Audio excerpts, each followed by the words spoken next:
Hey nerds, Farmer Jesse here. Welcome to Growers Daily, your daily dose of ecological farming insight. It is Tuesday, January 20th, 2026, and today we are talking about wetlands and agriculture going fisticuffs, but not really, not necessarily, using legumes to fertilize heavy feeders, and I will break down my favorite garden hose in my context, so let's do it.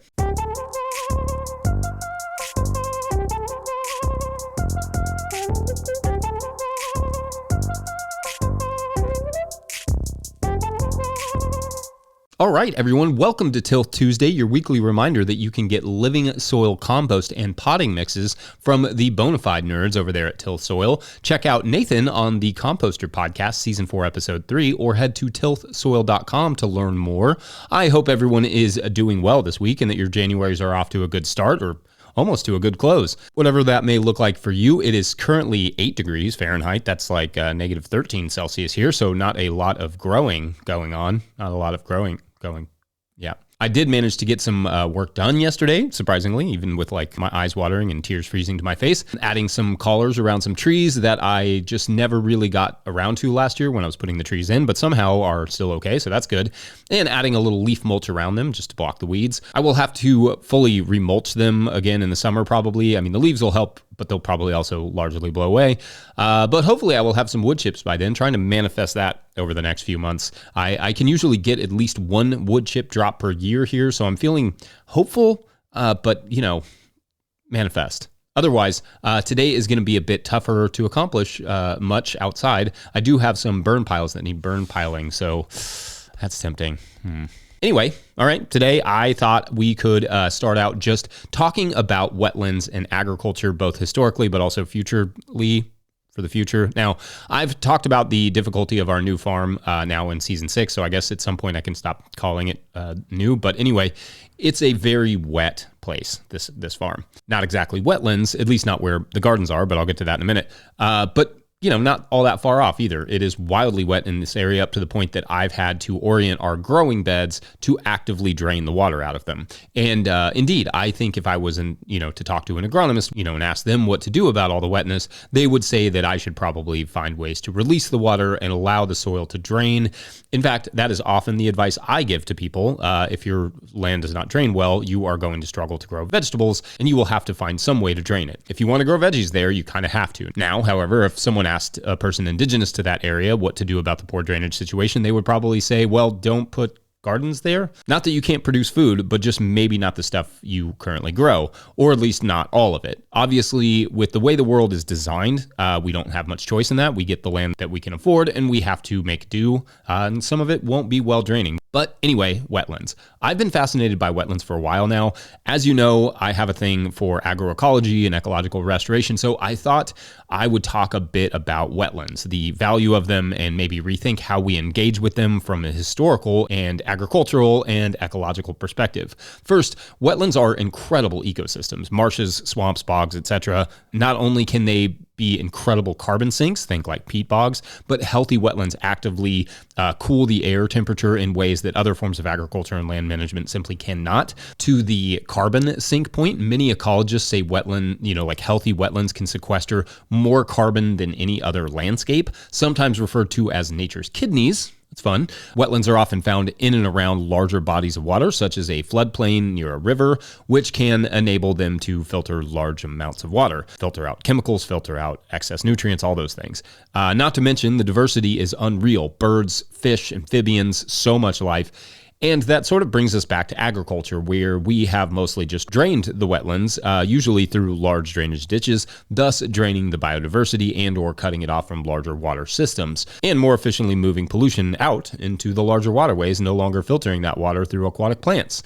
No longer sequestering that carbon, but rather releasing the stores of it as the wetlands dry up. Wetlands also have a significant ancient history of food production, of native rices and millets, of fishing, of hunting and foraging and gathering reeds and other useful plants. In some areas, they still do that, of course, though through much of the world, these wetlands have been drained and reimagined as farmland for their abundant fertility. Historically, though, wetlands were abundant areas where people indigenous to those areas would set up shop on higher ground around them, perhaps placing their gardens in, those drier areas, and then used the wetlands for their incredible abundance. Now, what does that have to do with us today? Well, for one, I guess I hope to help reshape our perspective on this type of landscape. In fact, I have a small area at the bottom of our property where I never go because it's so wet and it's frankly kind of hard to get to. But now I'm wondering if I could maybe do some work on it, or maybe even get an ecologist to help me enliven it a bit, as I've kind of just, let it be for the last few years while we get our farm established. Also, I hope perhaps folks with heavily drained wetlands would consider finding economically reasonable, of course, ways of doing that same sort of thing, of bringing some of that ecology back. I think as someone who has worked in this industry for well over a decade and a half now, I have a somewhat ingrained aversion to soggy land in general. But the more that I read about these wetlands and their potential, the more that is shifting for me. So hopefully I can do a little of that for you. And no doubt we have some ecologists or just general nerds on here who can talk more about wetlands in the comment section. How can we employ them more? How can we engage more with our wetlands in our areas and agriculture, improve them, give them a place in our world? Because I think perhaps now more than ever, wetlands are an ecosystem we really need more of, while at the same time, they continue to see rapid decline. Anyway, I put some links in the show notes of interesting wetland stuff that I was reading this weekend, and I'd love to hear what you all think. Otherwise, it's break time. When we come back, employing cover crops to fertilize specific crops, BRB, which stands for beans, rye, brassicas. Little known fact. That isn't true. It's actually beans, rice, broccoli. Yep. BRB. Brian here at Snowflake Farm. Well on the way to turning our place into a pick your own. Got 240 blueberry plants coming and about 400 linear feet of beds that's about to be covered in hay mulch and then 10-ounce burlap. Hopefully to never see the daylight again. Today's episode is brought to you by Johnny's Selected Seeds. Johnny's Selected Seeds is a proud supporter of Growers Daily. At Johnny's, they do more than sell seeds. They grow them. They trial them to see how they perform on Johnny's research farm in Maine and across the U.S. and Canada. Only the best varieties are added to their catalog and website. When you need proven varieties you can count on and detailed guidance from seedling to harvest, consider Johnny's your trusted growing partner. JohnnySeeds.com. That's JohnnySeeds.com. All right, back to the show. If you, the listener or viewer, are enjoying this podcast, getting even a small amount of value from it, consider supporting our work over at patreon.com/no-till-growers. I will try to get to questions from everywhere that questions come in, but I will always get to your Patreon questions. Now, today's Patreon question comes to us from Patreon member Ian at Grindstone Farms, who writes, quote, using legume crops as cover/fertilizer. This past season, I had around 4-foot beds I needed to cover quickly, and I also had a desire for one last batch of dilly beans, so I planted jade much more tightly than I typically would, and then cut every other row, trying to time up the root nodule growth so that the bed would have some extra fertility in seasons to come. The canopy choked out emerging weeds well, and I still ended up with a lot of beans. Triple whammy. Fast forward to this year, and Ian says they're considering using the same idea, but involving tomatoes. Ian goes on, a row bush of beans straddling trellis tomatoes in a wider bed seems like a great way to at least cover what the tomatoes don't, in addition to bringing in pollinators, but I don't recall hearing anyone doing this. Are there considerations I'm missing here? Thoughts of nitrogen-rich root nodules? Will they break down in time to be available? How do you/could you utilize the cover beans to fertilize with the root nodules in a more systematic way season after season? Thanks again for everything you do, end quote. All right, so interesting question here, Ian, and there are a few important considerations. The idea kind of being growing beans, cutting some of them back, and then planting the tomatoes into the space where maybe they were cut back to take advantage of some of that nitrogen. So there are a few important considerations. The first is the physical interaction above ground, growing beans and tomatoes together, and then the interaction below ground involving the root nodules, moisture, etc. So first, let's just start above ground. The one big challenge with longer season multi-harvest crops like beans around tomatoes, and maybe one of the reasons that you don't hear a lot about them, the same thing sort of applies to things like basil, is simply convenience. It ain't easy to harvest tomatoes behind a fat, happy bean plant. Not to mention the airflow issue in the field could produce disease issues that you may or may not want. I would guess probably don't want. The beans could benefit a little bit from the diffused light from the tomato plants, but it might also reduce the yields if it's too shady. Now, if you're, really space them out, in the row, I could see it being fine on the above ground end and not too complicated. It's the below ground you'd have to pay extra attention to in that situation. On the root nodule thing, there are many factors at play, such as temperature, moisture, maturity of the nodules, etc. But assuming the legumes have, fixed the nitrogen and then you've killed them before the beans are set, the release of that nitrogen is relatively slow and will take place over the course of the season, according to the research, starting maybe a few weeks after you killed them. This, of course, could be a desirable thing for long season heavy feeders like tomatoes. As for the beans that you plan on sort of leaving growing, assuming the proper rhizobium are present or the beans are inoculated, they will produce most of the nitrogen that they need, so that they won't be, taking it from the tomatoes. Now, they will start to compete on moisture, so additional or at least vigilant irrigation must be applied to ensure both crops are happy. Operating at different levels of the soil, with tomatoes being primarily a deeper rooted crop, nutrient competition will still be a factor, but perhaps not quite as much as if they did not have the root complementarity, meaning the roots growing at different soil levels. They are more complementary than antagonistic. It's something I kind of go into in the Living Soil Handbook, just FYI. Even still, the soil should be well balanced and rich because tomatoes are a heavy feeder and beans need things other than nitrogen.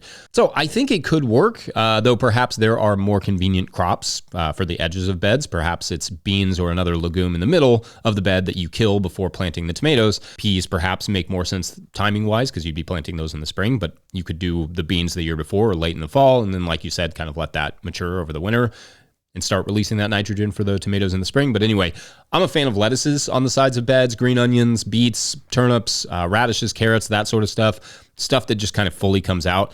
But all of that said, tomatoes are fairly easygoing and put up with a decent amount of interplanting combinations. So I guess why not beans?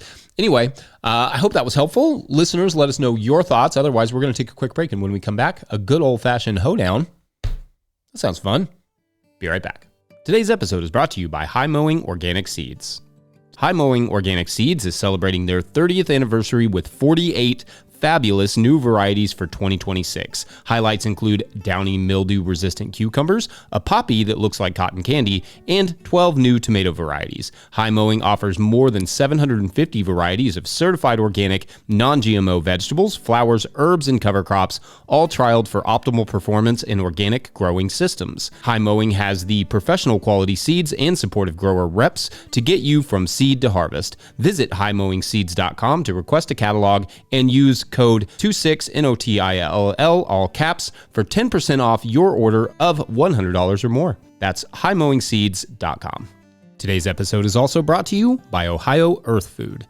So you got your soil tested or need your soil tested, it's time to contact Ohio Earth Food. Since 1972, they have been growers' trusted source for organic soil amendments to apply before you plant to prevent those deficiency symptoms that limit production. Their knowledgeable staff have all been a part of certified organic operations and can help you choose the best products for your soil and deliver or ship them right to your farm. With locations in Northwest Ohio and just north of Madison, Wisconsin, Ohio Earth Food wants to be your partner for organic inputs. Don't count on luck this year. Start your seeds in the Seed Catapult potting soil and put their Revita fertilizers in your beds, and rest assured that your plants will have all the nutrients, stimulants, and energy for whatever comes their way. Feed your soil and let your soil feed the plants. Visit them at ohioearthfood.com. All right, back to the show. All right, so I love almost nothing more than a good garden tool, and perhaps nothing exemplifies the garden life quite like a cultivating hoe.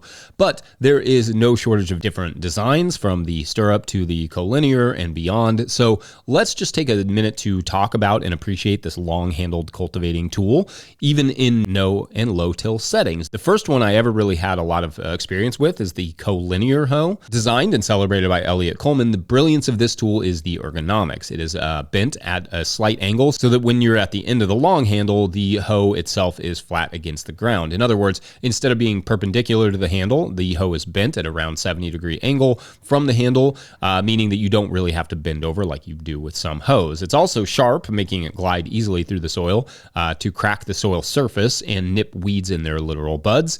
When I started farming on a tillage farm, this was basically the only hoe we used for like 2 acres of management. That and a hilling hoe, which has a bigger blade and is perpendicular to the handle, requiring, again, some bending over to use. There are a few different blade designs for it, like the diamond blade, but the classic flat design is generally my personal preference on the collinear hoe. The genius of the collinear hoe is that you can just stand upright. It's very easy to use. It will not handle super rough soil, so the tilth and quality matters, but for light tillage situations, it's excellent. It's very maneuverable and easy to use.